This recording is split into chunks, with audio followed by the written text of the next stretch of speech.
The Lord be with you. And with your spirit. A reading from the Holy Gospel according to Saint Luke. Glory to you, O Lord.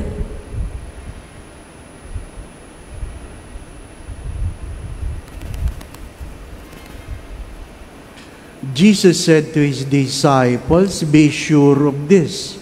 If the master of the house had known the hour when the thief was coming, he would not have let his house be broken in two. You also must be prepared, for at an hour you do not expect the Son of Man will come." Then Peter said, "Lord, is this parable meant for us or for everyone?" And the Lord replied, "Who then is the faithful and prudent steward, whom the master will put in charge of his servants to distribute the food allowance at the proper time? Blessed is that servant whom his master on arrival finds doing so. Truly I say to you, he will put him in charge of all his property.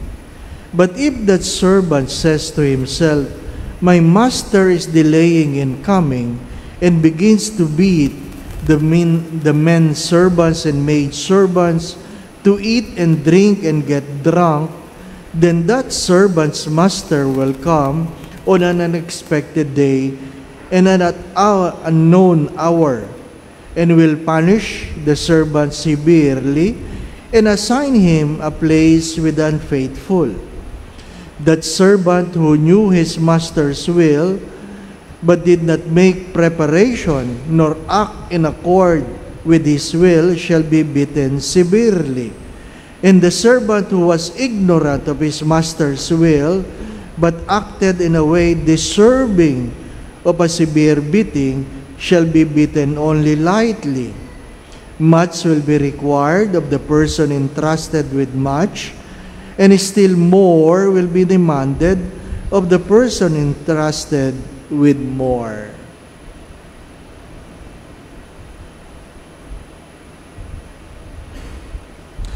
The Gospel of the Lord. Praise to you, Lord Jesus Christ.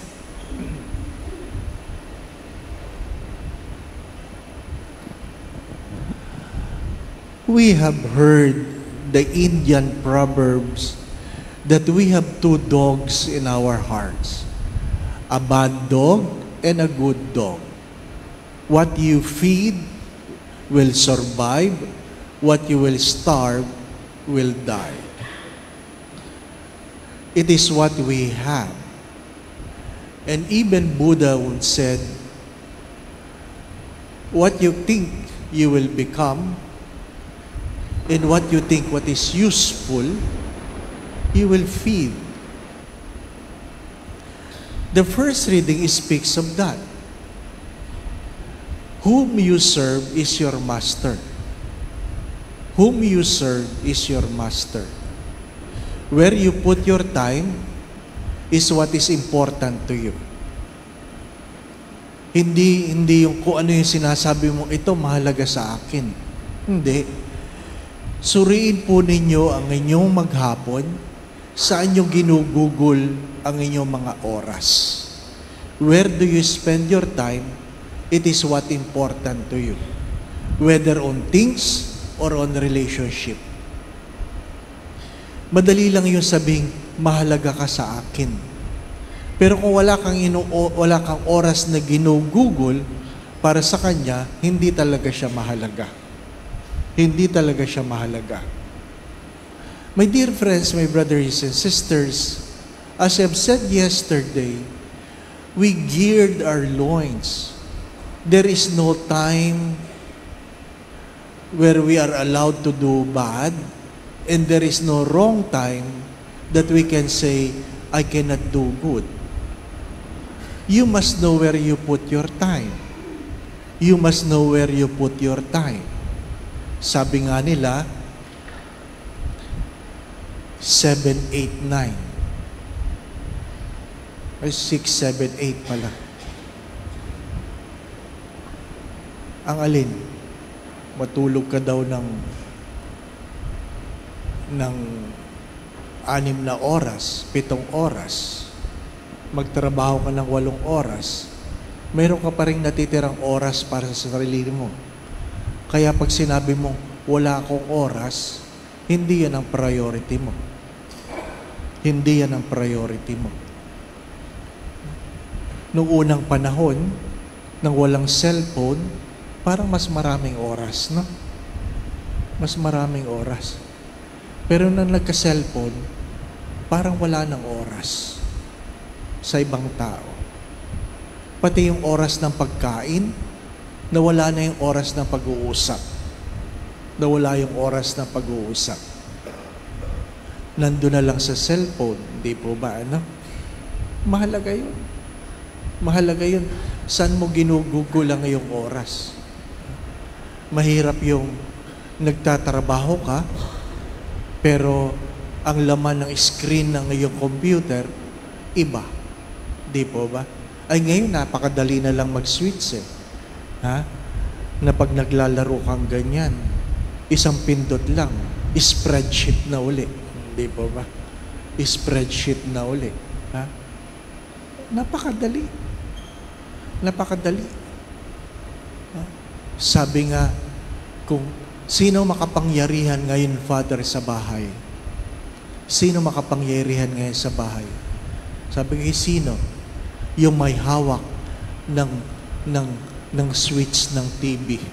Yun ang may kapangyarihan sa bahay. Ha? Ano ibig sabihin?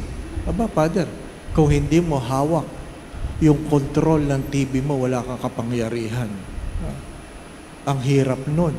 Nanonood ka ng basketball. Ha? Isushoot na, nalipat pa ng asawa mo yung channel. Hindi po ba? Ano? Ayun na, nakakainis. Hindi ba? Kasi dati, pag nililipat mo ang channel ng TV, tatayo ka eh. Tik, tik, tik, tik, tik. Hindi po ba? Ano? Inabot nyo yan, magkakamukha tayo eh. Ha? Ha, di ba? Pero ngayon, hindi na. Kung sino may hawak ng control ng TV. Di ba?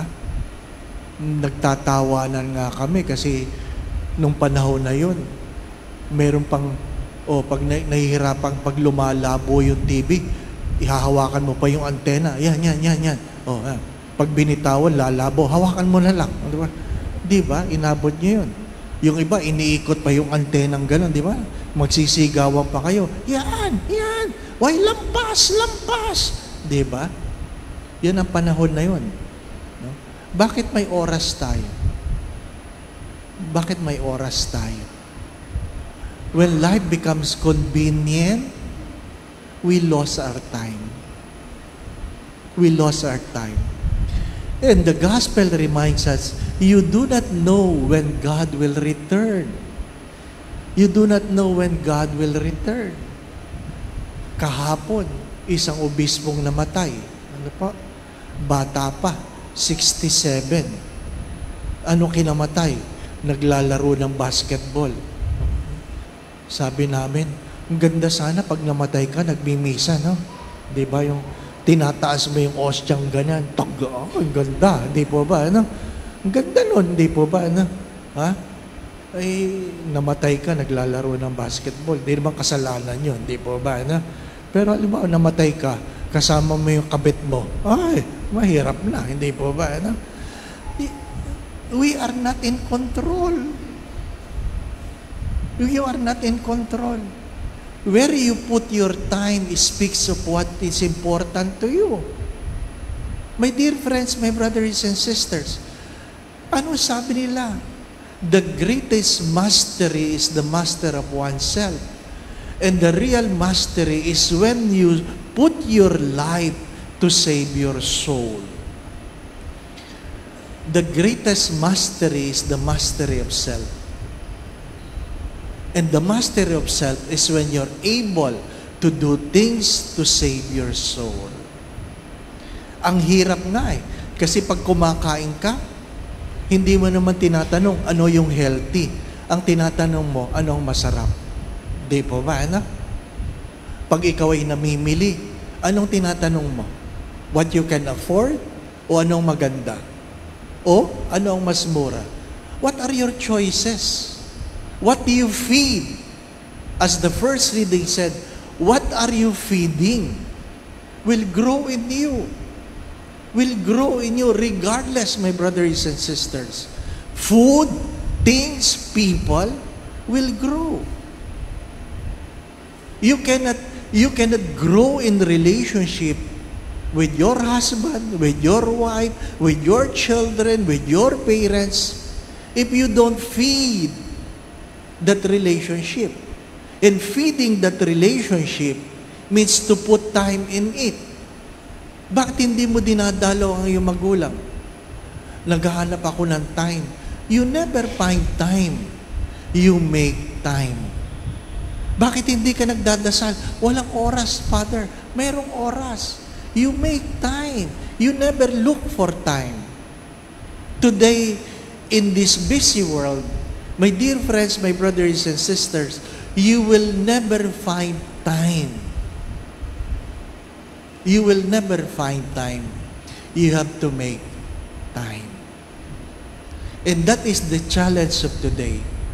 If I really value God, I have to make time for God. If I really value self-mastery, I have to put time and make time for myself. Kahapon, nagsimula ang misa, namalat ako, kinabahan ako. Bakit? Alam ko, makakatanggap ako ng message sa doktor. True enough. Pagkatapos ng misa, pagbukas ko lang aking cellphone, sabi ng doktor, may sipong ka. Grabe. Ang hirap mo may nagbabantay, no? Ang hirap lang may nagbabantay. Kung binabantayan mo ngayong kalusugan, ang tanong ay, binabantayan mo ba ngayong kaluluwa? Inuulit ko, kung binabantayan mo ngayong kalusugan, binabantayan mo ba ngayong kaluluwa? Magpapaalam lang ako. Ano po? Dito kailangan magpaalam eh. Ano po? Lilipad po ako mamaya. I will be going to Abu Dhabi to meet with our OFW brothers and sisters. I will have a recollection for them. Ano po? I'm flying tonight. I will be returning October 31. So my next Mass here will be November 1. Ano po? Kailangan magpaalam. Ano po? Kasi palaging, nasaan si Father? Ano po? Sabi ng isang pari, hindi ko alam kung kayo mamamangha o hindi. Sabi ko, bakit? Ang daming gustong mag-serve sa barangay. Tumatakbo. Yung iba nagpapatayan pa. Pero hindi mo sila napapag-serve sa simbahan, no? Bakit nga kaya na? Sabi ng isang nanay, yung anak ko, tumatakbo sa barangay para ayusin daw ang aming barangay. Ay, nung kwarto nga niya, di niya maayos eh. The irony. Ano po? The irony. My dear friends, my brothers and sisters, the greatest mastery is the mastery of oneself. You don't look for time for the things you value. You make time for it. You don't look time for God. You make time for God. The Lord be with you. And with your spirit. And may Almighty God bless you and your family. The name of the Father, the Son, and the Holy Spirit. Amen.